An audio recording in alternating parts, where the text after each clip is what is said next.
Welcome to the channel everyone. तो इस video में हम लोग एक्सप्लेन करने वाले हैं चैप्टर नंबर 2 सॉल्यूशंस में से बहुत ही इंपॉर्टेंट प्रीवियस ईयर प्रॉब्लम। तो ये हमारा सेकंड पार्ट है। आई होप कि आप लोगों ने इसका जो पहला पार्ट है उसको ज़रूर अब तक सुन लिया होगा अच्छे से। तो सेकंड पार्ट में अब हम शुरू करते हैं हमारी प्रीवियस ईयर प्रॉब्लम्स को। इन सभी प्रॉब्लम्स को आप लोगों ने ध्यान से सुनना है। सभी टॉपिक्स आपके अच्छे से रिवाइज होने वाले हैं। सिर्फ इतनी प्रॉब्लम्स को अगर आप लोग याद रख लेते हैं तो आपका पूरा चैप्टर इसी सीरीज में कंप्लीट हो जाएगा, पूरे का पूरा सिलेबस। बस इन सभी प्रॉब्लम्स को अच्छे से आप लोगों ने समझ लेना है।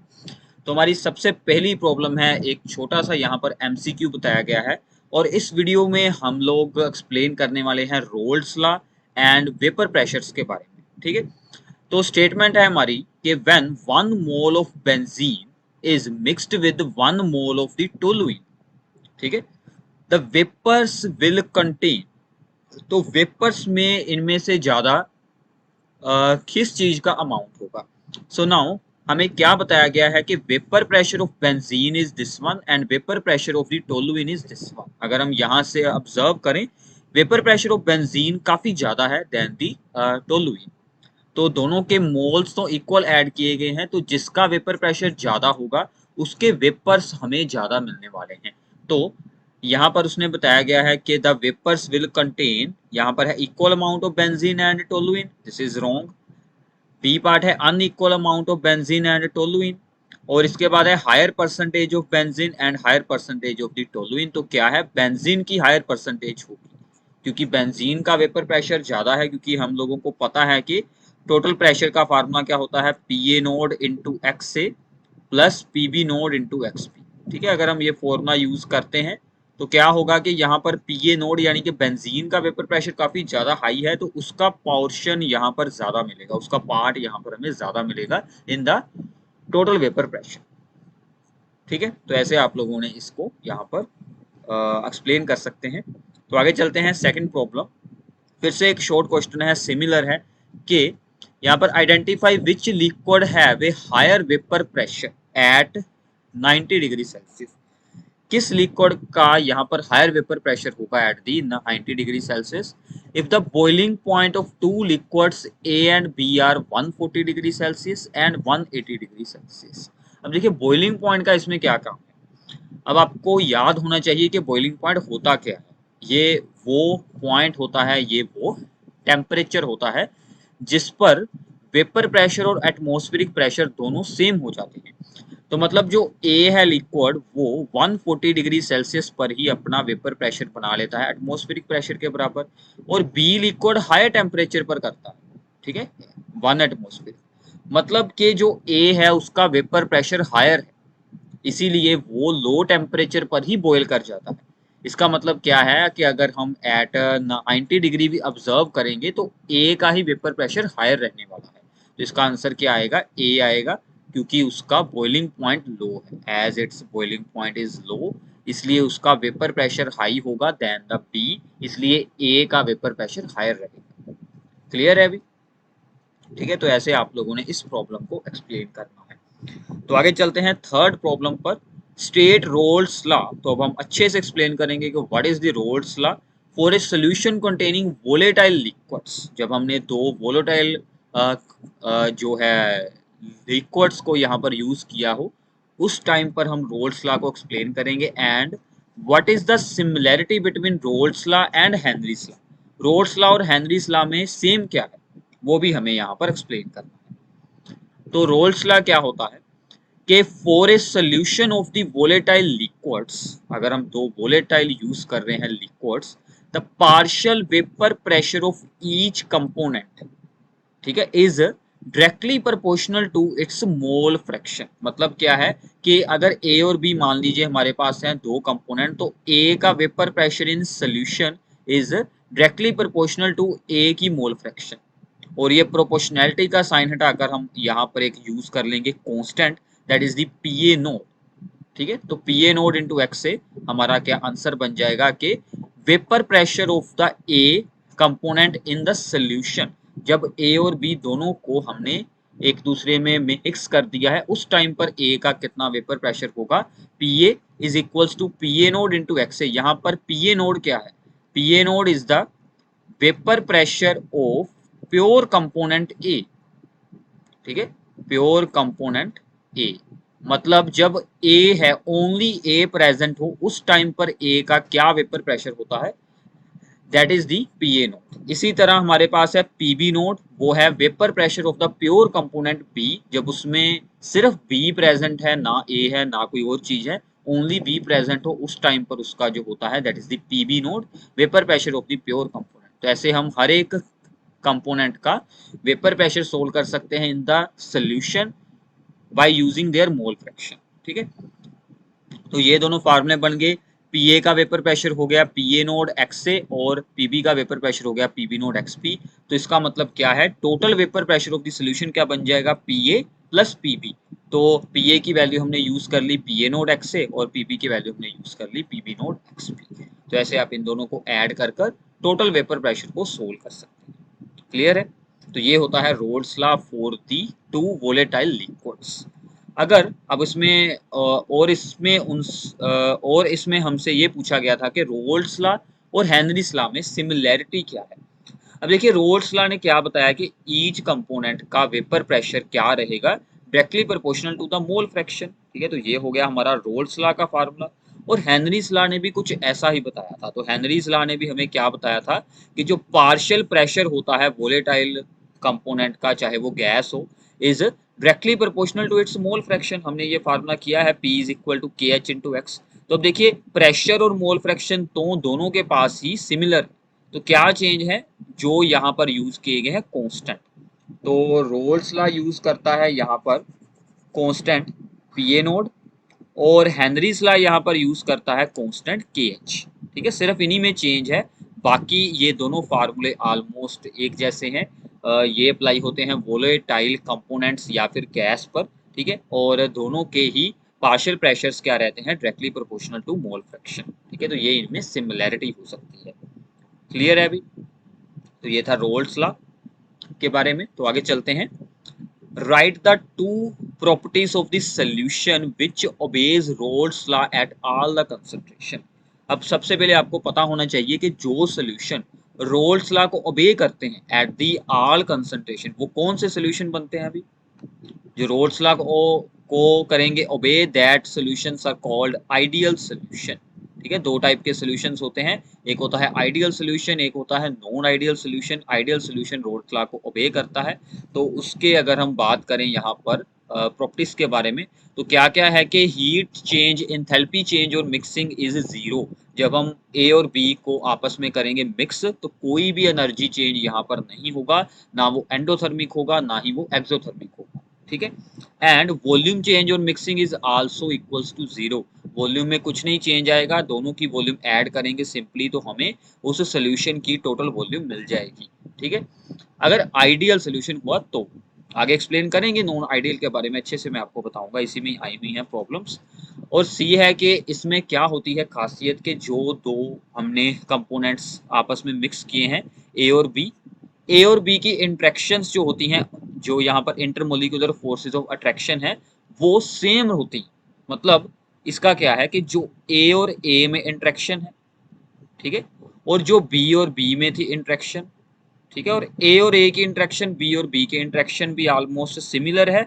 और जो न्यू इंट्रैक्शन बनी है ए बी इंट्रैक्शन, ये सभी इंट्रैक्शन एक जैसी है। मतलब कुछ खास यहाँ पर कोई स्पेशल टाइप के बॉन्ड्स नहीं बने, या कोई बॉन्ड्स ब्रेक नहीं हुए, कुछ अलग से फोर्सेस वहां पर मतलब है नहीं। दोबारा से ए और बी में जो फोर्सेस आई हैं वो भी ए और बी जैसी ही सिमिलर है, ठीक है। तो इसीलिए ना तो कोई हीट चेंज होता है ना ही कोई वॉल्यूम चेंज होता है, तो बनते हैं आइडियल सोल्यूशन। अब देखिए आइडियल सोल्यूशन की एग्जांपल आप लोगों ने बतानी है, ठीक है। तो जल्दी से नीचे कमेंट बॉक्स में आइडियल सोल्यूशन की एग्जांपल्स बताएं, ताकि आप लोगों को भी अच्छे से ये चीज याद हो जाए, ठीक है। तो आगे चलते हैं इससे जो अगली प्रॉब्लम की तरफ।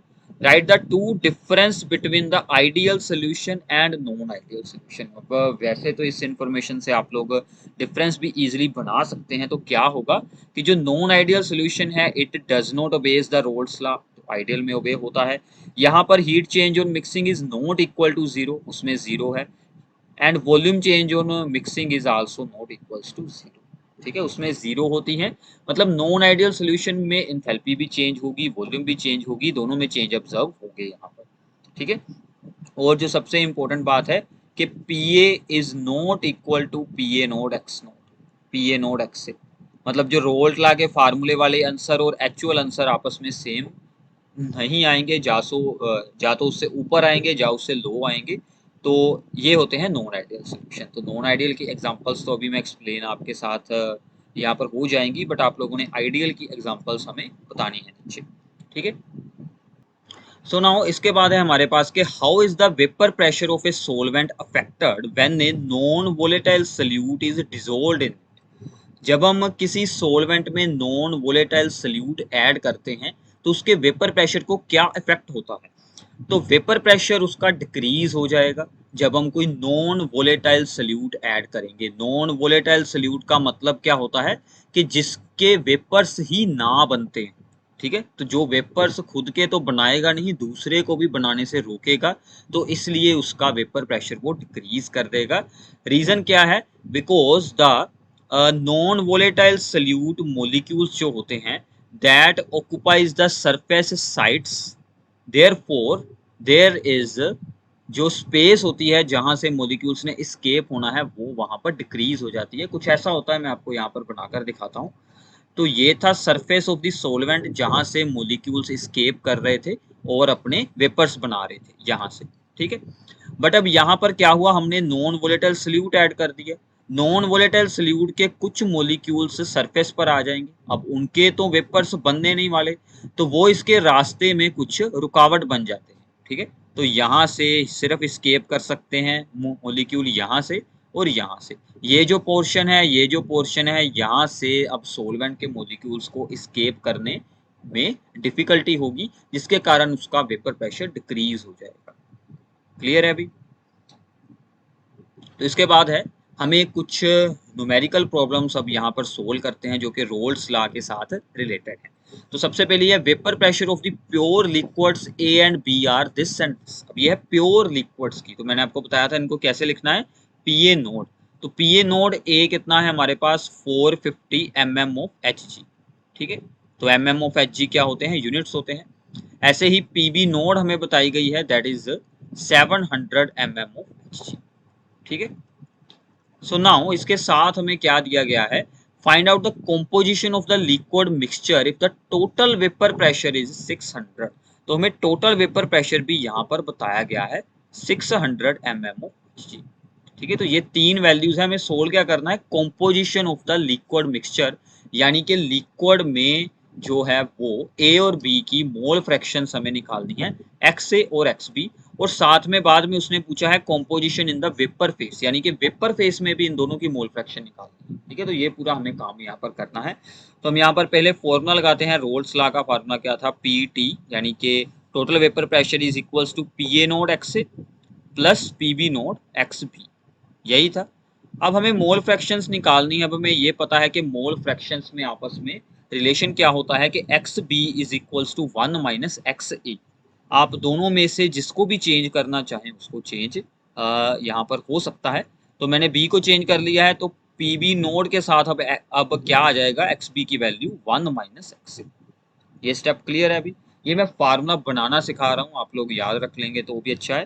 ठीक है, तो इसको अगर आप लोग यहाँ पर अब ब्रैकेट को ओपन करेंगे तो एक्स ए वाली दो टर्म्स आ जाएगी, एक आएगी पी बी नोड के साथ, एक आएगी पी ए नोड के साथ। तो उन दोनों में से एक्स ए को हमने रख लिया है common, so it becomes P A node minus P B naught into X A. और यहाँ पर जो पी बी नोड इंटू हुआ था 1, वो आ गया प्लस में पी बी। तो ये पूरा हमारे पास फार्मूला बन चुका है। अब इसमें हमने सिर्फ यूज करनी है वैल्यूज। तो पी टी की वैल्यू क्या बन चुकी है, दिस वन। ठीक है, अब इसमें हम यूज करेंगे वैल्यूज जो ऊपर हमें यहाँ पर बताई गई थी। तो पी टी की वैल्यू क्या है, 600। और अब इसमें यूज करें वैल्यूज, पी ए नोड की वैल्यू क्या है, 450 माइनस 700 पी बी नोड की वैल्यू इंटू एक्स ए, और प्लस में है पी बी नोड की वैल्यू 700। अब ये जाएगी उस तरफ और 600 में से जाकर हो जाएगी सब्ट्रैक्ट, तो ये बच गया -100 और यहाँ पर बच गया आपके पास -250 इंटू एक्स ए। तो एक्स ए की वैल्यू हमारे पास क्या आ चुकी है, यहाँ पर 100/250 क्योंकि माइनस के साथ होगी, माइनस कैंसल, इसको कैंसल करेंगे 25 पर और ऊपर भी सोल्व करेंगे, ठीक है, तो वो बच गया 4/10, सो इट बिकम्स द 0.4। अब 0.4 ये तो आ चुका है, अब हम एक्स बी को कैसे निकालेंगे, X B is equals to 1 minus X A, तो वो क्या बन जाएगा 1 minus 0.4 that is the 0.6। Clear है, अभी एक्स ए और एक्स बी तो हो गया। अब हमें निकालनी है वेपर फेस में जो है मोल फ्रैक्शंस, तो वेपर फेस की मोल फ्रैक्शन को हम लिखते हैं वाई ए, ठीक है, तो उसका फार्मूला क्या होता है पी ए नोट एक्स ए, यानी कि यहाँ पर ए का प्रेशर और divided by the total pressure, ठीक है, तो पी ए नोट की वैल्यू यूज करें दैट इज दी 450, एक्स ए की वैल्यू यूज करें that is the 0.4, total vapour pressure है हमारे पास 600, तो इसको अगर आप लोग सोल्व कर देंगे तो ये आपका आंसर आ जाएगा 0.3। ये वाली इजी सोल्विंग है, आप लोग सोल्व कर सकते हैं, 15 पर ये दोनों सोल्व हो जाएंगे तो ईजिली यहाँ से सोल्व हो जाएगी। क्लियर है, तो ऐसे ही अगर हम लोग यहाँ से सोल्व करेंगे वाई बी तो वो क्या बन जाएगी 1 माइनस 0.3 दैट इज दी 0.7, ठीक है, ऐसे आप लोग वेपर फेस की मोल फ्रैक्शंस को भी सोल्व कर सकते हैं यहाँ से, ठीक है, और नॉर्मल जो होती हैं सोल्यूशन में मोल फ्रैक्शन वो भी हमने सोल्व कर ली है। क्लियर है अभी, तो ऐसे ही कुछ न्यूमेरिकल प्रॉब्लम्स रोल्स लॉ पर आ जाती हैं, कुछ और सोल्व करते हैं।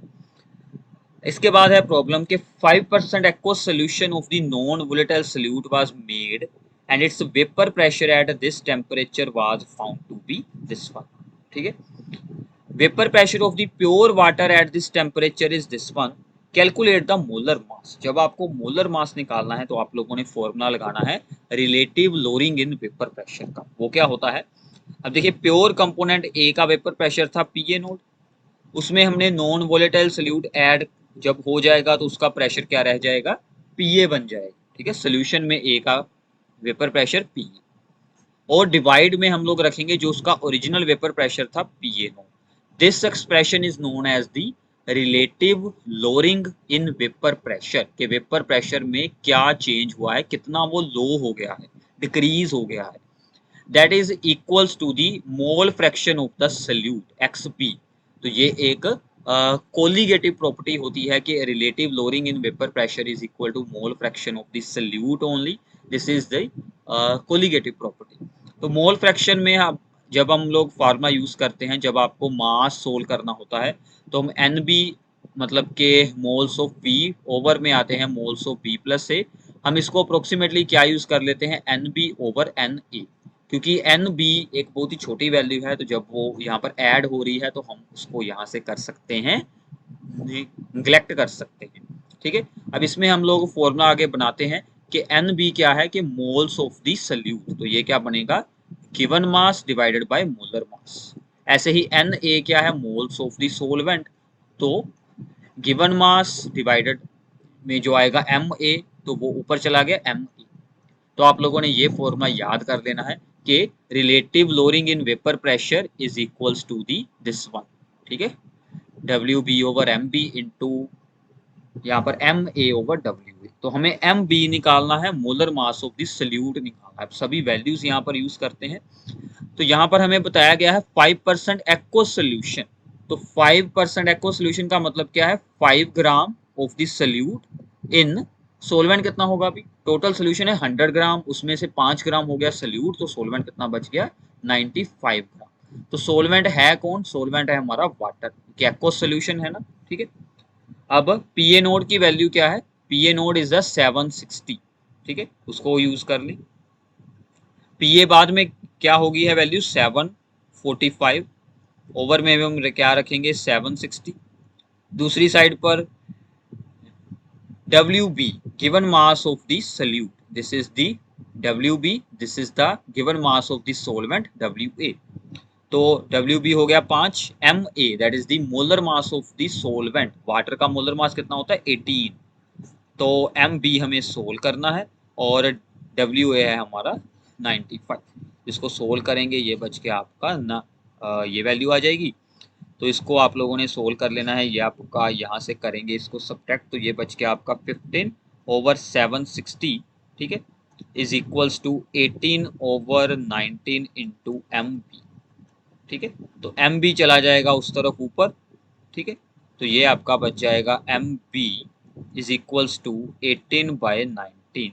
तो ये वैल्यू इस तरफ आ जाएगी, सो ये वैल्यू इस तरफ आएगी, तो ये बच गया 760/15। अब 760 इस पर सोल्व हो सकते हैं, तो ये आपके सोल्व होकर बच जाएंगे 40। ठीक है, 4 पर ये सोल्व हो जाएगा। इसको सोल्व कर लें 5 पर, तो ये 8 बन गया। इसको सोल्व कर लेंगे 3 पर, तो ये 6 इंटू 8 दैट इज दी 48 ग्राम पर मोल।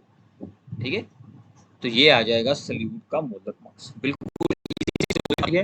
वैसे मोस्टली बोर्ड एग्जाम में ऐसे ही प्रॉब्लम आती है कि जिसकी सोल्विंग आप लोग इजीली वहां पर सोल्व कर सकते हैं। ठीक है, कैलकुलेशन ज़्यादा नहीं यहाँ पर आती डिफिकल्ट, तो वो पार्ट इजी होता है। मेनली आप लोगों को फार्मूले याद होने चाहिए। ठीक है, तो आगे चलते हैं। 30 ग्राम यूरिया जिसका आगे मोलर मास है 60 is dissolved in this gram of water. Calculate the vapour pressure of the water for this solution if the vapour pressure of the pure water is this. तो हमें vapour pressure of the water यहाँ से निकालना है, बाद में कितना होगा सोल्यूशन का, वो ये फार्मूला लग जाएगा P A is equals to P A naught into X. अब देखिए सोल्यूशन का वेपर प्रेशर पी ए ही रह चुका है, बिकॉज बी क्या है हमारा, this is the non volatile solute. Non volatile solute का वेपर प्रेशर ही जीरो होता है, तो पीबी की वैल्यू लग गई जीरो, तो इसलिए हमने ओनली ए वाला फार्मूला यहाँ पर यूज कर लिया है। अब पी ए नोट की वैल्यू हमें ये बताई गई है 23.8। ठीक है, अब साथ में हमने यूज करनी है मोल फ्रैक्शन ऑफ द ए, तो हमें अब यहाँ से सोल्व करनी होगी मोल फ्रैक्शन ऑफ द ए, यानी कि जो यहाँ पर वाटर है उसकी हमने मोल फ्रैक्शन सोल्व करनी है। ठीक है, तो मेन हमारा काम वो है। उसके लिए अब हम लोग क्या करेंगे, पहले मोल्स निकालेंगे। तो सबसे पहले निकालते हैं नंबर ऑफ मोल्स ऑफ ए, यानी कि वाटर के मोल्स। तो वाटर का मास कितना है 846, that is the given mass, और उसका मोलर मास कितना है 18। ठीक है, तो 18 के ओवर हमने यहाँ पर कर दिया है इस वन, तो इसको आप लोगों ने अब कर लेना है डिवाइड। तो 18 को इसके साथ अगर आप लोग डिवाइड करेंगे तो ये आपका आ जाएगा, पहले जाएगा 4 पर, और यहाँ से अब आप लोगों ने आगे सोल्व कर कर देखना है, तो ये आपका 47 बन जाएगा। ठीक है, तो ये डिवाइड आप लोगों ने खुद करनी है। तो एन ए आ गया हमारे पास 47। एन बी करें, एन बी क्या है, given mass of the urea that is the 30 gram divided by it's molar mass is the 60। तो ये तो सिंपल है, ये आ गया 0.5। ठीक है, अब इसके साथ हम यहाँ से एक्स ए निकाल लेंगे। तो x A is the mole fraction, क्या होगा जिसकी निकालनी है उसके मोल्स ऊपर रखेंगे, सो 47 ओवर में क्या रखेंगे 47 प्लस 0.5, तो ये आपका बन जाएगा 47/47.5। ठीक है, अब इसको हम यहाँ पर यूज कर लेंगे, so this becomes the 23.8 into 47, और इसकी जीरो ऊपर आ जाएगी 47/4। ठीक है, तो 5 पर अगर आप लोगों ने सोल्व करना है तो आप इसको सोल्व कर सकते हैं, तो ये बच जाएगा 95, ये बच जाएगा 2। तो आगे अब आप लोगों ने इसको करना है मल्टीप्लाई।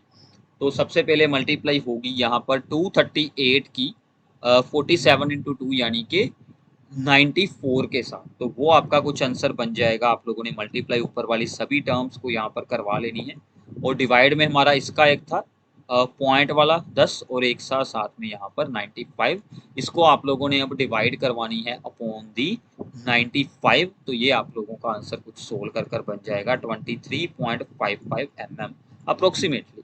ठीक है, थोड़ा बहुत चेंज आ सकता है आंसर में, बट ये आंसर आपका यहाँ पर सही माना जाएगा। तो ऐसे ये कुछ सिंपल सी सोल्विंग है। हमने पहले मोल फ्रैक्शन निकाली, क्योंकि उन्होंने हमसे सिर्फ यहाँ पर वेपर प्रेशर पूछा था। वेपर प्रेशर पूछा है तो आप लोग सिंपल रोल्स ला के फार्मूला लगा दें। Molar mass of the solute पूछें तो आप लोगों ने relative lowering in vapour pressure का फार्मूला लगाना है। क्लियर है? अभी एक और प्रॉब्लम इसके साथ सोल्व करते हैं। A solution containing 30 gram of the non-volatile solute exactly in the 90 gram of water has a vapor pressure of this। ठीक है, अब यहाँ पर हम फिर से हमारा relative lowering in vapour pressure का ही फार्मूला लगाएंगे, क्योंकि molar mass of the solute हमसे पूछा गया है। तो क्या फार्मूला था, अब तो आप लोगों को याद हो गया होगा, P A node minus P A divided by P A node is equals to the क्या था यहाँ पर W B over M B, and W A है हमारा सोलवेंट, बी है हमारा सल्यूट, और एम में ऊपर चला जाएगा। तो एक एक कर कर ये वैल्यूज यूज करते हैं। अब देखिए क्या है यहाँ पर के has a vapour pressure this one, तो बाद में वेपर प्रेशर ये हुआ है, मतलब ये पी ए की वैल्यू है। तो पी ए नोट तो हमने सोल्व करना है ना, तो ये वैल्यूज यहाँ पर लगाते हैं। 2.8, ठीक है, divided by P A node, and उस तरफ है सल्यूट है हमारा 30 ग्राम, एम बी हमने सोल करना है, ठीक है, और एम ए है यहाँ पर वाटर है तो 18 ओवर में वाटर का मास है 90, ठीक है।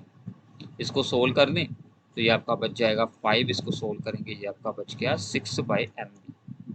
इसको मैं मान लेता हूँ इक्वेशन नंबर 5, ठीक है। अब सेकंड हमारे पास क्या दिया गया है, ठीक है, सेकंड हमें दिया गया है कि अगर हम 18 ग्राम उसमें वाटर और ज़्यादा ऐड कर देते हैं तो न्यू वेपर प्रेशर की वैल्यू ये बनती है। तो इसका मतलब ये क्या बन गया, P A node minus 2.9 divided by P A node is equals to the, अब यहाँ पर देखिए कि मास ऑफ द सल्यूट तो सेम रहेगा, डब्ल्यू बी 30 रहेगा, एम बी भी ऐसे ही रहेगा, वाटर का भी मास ऐसे ही रहेगा 18 ही रहेगा। तो given mass of the water क्या चेंज हो गया, पहले हमने ऐड किया था 90 और 18 ग्राम और ऐड कर देंगे तो क्या बन जाएगा 108। इसको करेंगे कैंसिल, ये हो जाएगा 6 पर, ये हो जाएगा 5 पर, तो ये आपका बच गया 5/mb, ठीक है। ये होगी इक्वेशन नंबर 2। इतना क्लियर है अभी। तो अब हम लोग क्या करेंगे, इक्वेशन नंबर 1 और 2 को हम लोग यहाँ पर कर देंगे डिवाइड। तो इसको मैं यहाँ पर अलग लिख लेता हूँ तो आप लोगों को क्लियर होता जाएगा। तो इक्वेशन नंबर 1 एंड 2 को हम लोग अब यहाँ पर करने वाले हैं डिवाइड। तो क्या होगा कि इक्वेशन नंबर 1 को ऊपर रखते हैं तो ये आ गई value P A node minus 2.8। अब देखिए इनको डिवाइड क्यों कर रहे हैं, इसके भी ओवर में है पी ए नोड, इसके भी ओवर में है पी ए नोड, ये दोनों आपस में सोल्व हो जाएंगे तो ओवर में बी वाली वैल्यू क्या बचेगी, पी ए नोड माइनस 2.9। दूसरी तरफ इसके है 6/mb, इसके है 5/mb, के साथ mb हो गया कैंसिल, ऊपर बच गया 6, नीचे बच गया 5, क्रॉस मल्टीप्लाई होगी तो यहाँ से हमें क्या मिल जाएगी value, that is the 5 P A node minus 2.8 को करें 5 के साथ मल्टीप्लाई, दैट इज दी 14, इधर आ गया 6 इंटू पी ए नोड 2.9 को करेंगे मल्टीप्लाई विद 6 तो ये आपके पास बन जाएगा 1, ये आपका आ जाएगा सोल्व कर कर यहाँ पर 174, ठीक है, तो मतलब कि 17.4। अब इसको सोल्व कर लेते हैं, ये इस तरफ आकर हो जाएगा प्लस का तो ये बच गया 3.4, ये इस तरफ जाएगा तो इसमें से माइनस हो जाएगा, पी ए नोट हमारा बन चुका है 3.4 और इसकी यूनिट्स क्या रहेंगी यहाँ पर 3.4 यूनिट्स हैं यहाँ पर किलो पास्कल, ठीक है। अब हमें इसको यूज कर कर सोल्व कर लेना है एम बी। तो किसी भी एक इक्वेशन में इसकी वैल्यू पुट कर देते हैं, यहाँ पर कर देते हैं तो ये बच गया 3.4 माइनस 2.8, ठीक है, divided by P A note की वैल्यू है 3.4 इज इक्वल्स टू 6/mb, ठीक है। तो ये क्या बच जाएगा यहाँ पर सोल्व होकर, तो ये आपका बच गया 0.6/3.4 इज इक्वल्स टू 6/mb, ठीक है। तो ऊपर वाला मैं अब यहाँ से कर देता हूँ इरेज ताकि हम लोग इजीली सोल्व कर पाए, ठीक है। तो अब सिर्फ एक स्टेप और है यहाँ पर तो आपका आंसर आ जाएगा फाइनल। तो ऐसी भी प्रॉब्लम्स आ सकती हैं जिसमें कि आप लोगों को दो डिफरेंट इक्वेशंस बनाकर उसकी सोल्विंग करनी पड़ती है। तो क्रॉस मल्टीप्लाई करते हैं, एम बी बन गया हमारा 6/0.6 इंटू 3.4, तो ये दोनों होंगे यहाँ पर कैंसिल, ये आ जाएगा 10 और इसका पॉइंट कैंसिल हो जाएगा तो ये बन गया 34 ग्राम पर मोल, ठीक है। तो एम बी का आंसर भी आ गया आप लोगों का, पी ए नोड का आंसर भी आ गया, तो ऐसे आप लोग इसको सोल्व कर सकते हैं। तो ये कुछ न्यूमेरिकल्स हो गए हमारे, टोटल यहाँ पर 4 हो गई ऐसी प्रॉब्लम जो कि वेपर प्रेशर्स और relative lowering in vapour pressure के साथ थे रिलेटेड। तो आगे चलते हैं, अब नॉन आइडियल सोल्यूशन और एजियोट्रोप्स पर जो भी प्रॉब्लम्स आई हुई हैं पेपर में वो मैं आपको एक्सप्लेन कर देता हूँ। तो अब यहाँ से हमसे पूछा गया है कि non ideal solutions exhibit either positive और the negative deviations. What are these deviations, ये क्या होती है और व्हाई दे आर कोज, ये क्यों बनती है। Explain with one example for each type. तो ये आपको 3 मार्क्स में आ सकती है प्रॉब्लम। तो क्या होती है ये हम एक्सप्लेन करते हैं।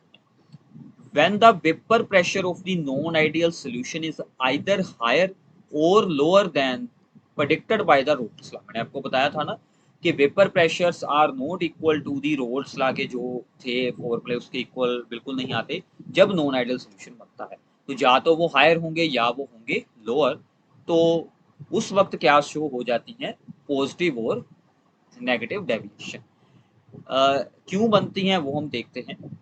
If the intermolecular attractive forces between solute solvent यानी कि A B are less than the solute solute यानी कि ए और बी बी, सॉरी ए और बी बी, यानी कि जो न्यू इंट्रैक्शंस बनी है ए और बी के बीच, वो जो वहां पर जो वहां पर ऑलरेडी अट्रैक्टिव फोर्सेस थी ए और ए की और बी की, उनसे वीक है, new interactions are weaker, then molecules बाद में स्केप हो सकते हैं इजिली, तो therefore vapour pressure increase हो जाएगा, तो सोल्यूशन क्या शो करेगा, पॉजिटिव डायरेक्शन।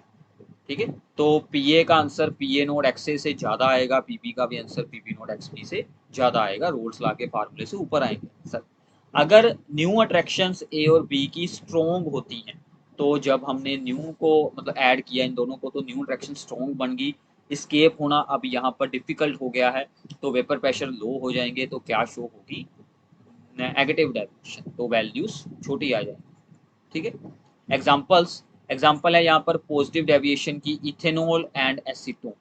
इथेनॉल और एसीटोन को हम जब लोग ऐड करते हैं, तो इथेनॉल के जो यहाँ पर हाइड्रोजन बॉन्ड ब्रेक कर देता है एसीटोन, तो न्यू अट्रैक्शन वीक होती है, तो पॉजिटिव डेविएशन बनती है। Similarly ethyl alcohol and water में भी। और एग्जांपल है कि क्लोरोफॉर्म एंड एसीटोन, और जो यहाँ पर वाटर एंड नाइट्रिक एसिड है, ये दोनों बनाते हैं नेगेटिव डेविएशन, क्योंकि इसके साथ क्या होगा कि वेपर प्रेशर डिक्रीज हो जाएंगे, क्योंकि न्यू फोर्सेस स्ट्रॉन्ग बन जाएंगे। ठीक है, तो ये आप लोगों ने याद रखना, ये एग्जांपल्स पेपर में बहुत बार पूछी जाती है। ठीक है, तो आगे उसी में से एक एग्जांपल आ गई कि एसीटोन और इथेनॉल, क्या होगा अगर हम इन दोनों को आपस में मिक्स कर दें, एसीटोन और इथेनॉल को मिक्स किया जाएगा, तो क्या बनेगा, भी पॉजिटिव डेविएशन शो होगी। क्यों होगी, क्योंकि इथेनॉल में होते हैं हाइड्रोजन बॉन्ड, बट एसीटोन तो हाइड्रोजन बॉन्ड बना नहीं सकता। अब जब एसीटोन उसमें ऐड कर दिया जाएगा, तो वो इथेनॉल के हाइड्रोजन बॉन्ड्स को ब्रेक कर देगा, मतलब न्यू फोर्सेस वीक बनेंगी, तो मोलिक्यूल्स स्केप होना वहां पर इजिली स्केप हो सकते हैं, तो देयर फोर वहां पर वेपर प्रेशर इंक्रीज हो जाएगा।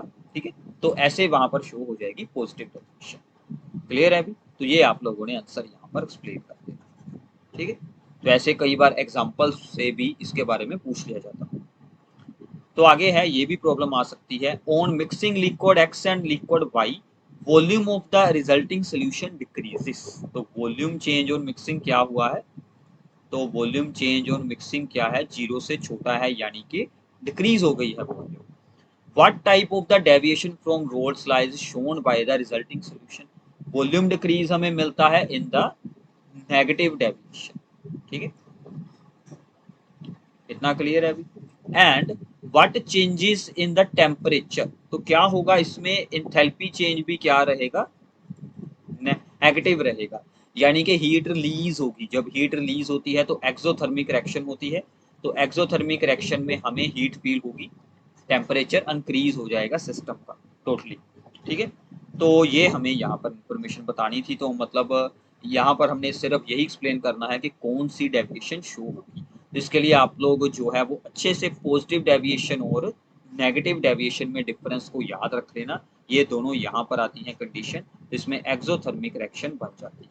ठीक है, तो इसमें एंडोथर्मिक बनती है, तो ये दोनों आप लोगों ने क्लियरली याद कर देने हैं। एग्जांपल्स हमारी ऑलरेडी हो चुकी हैं, एसीटोन इन दी क्लोरोफॉर्म, और यहाँ पर है एसीटोन इन दी कार्बन डाइसल्फाइड, और भी एग्जांपल्स मैंने आप लोगों को बताई थी। ठीक है, क्लियर है अभी, तो आगे चलते हैं।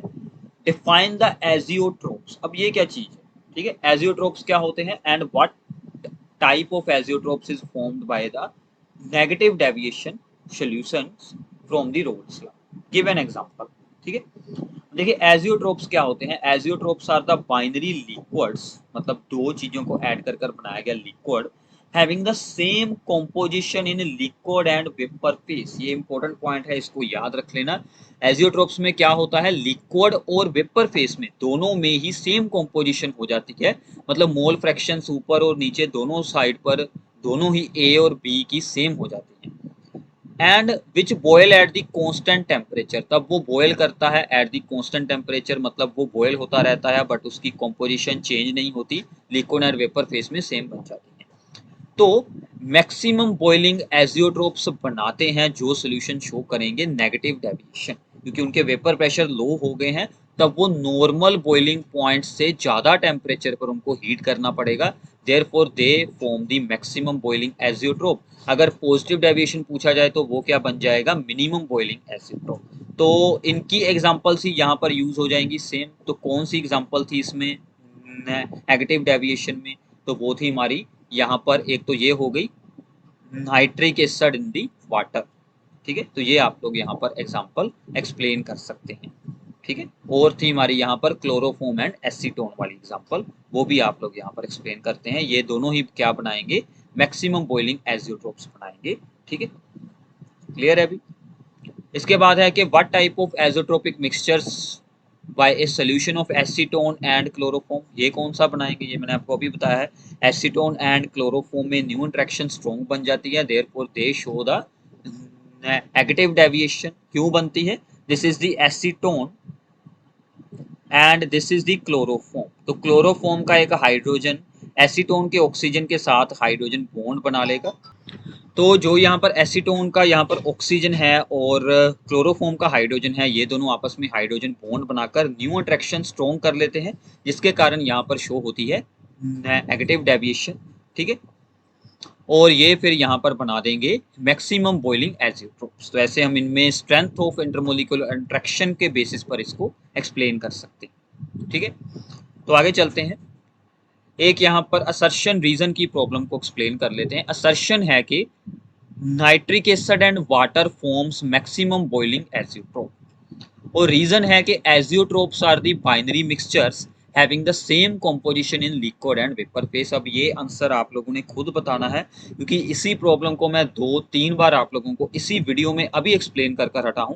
तो आपने ये चेक करना है कि क्या असर्शन राइट स्टेटमेंट है, क्या रीजन राइट स्टेटमेंट है। एक मैं आपको बता देता हूं कि रीजन असर्शन का आंसर नहीं है, एक्सप्लेनेशन है नहीं। दोनों राइट है या फिर रोंग है, या इनमें से एक रोंग है या दूसरी राइट है, ये आप लोगों ने अब ऑप्शंस में से सिलेक्ट करना है।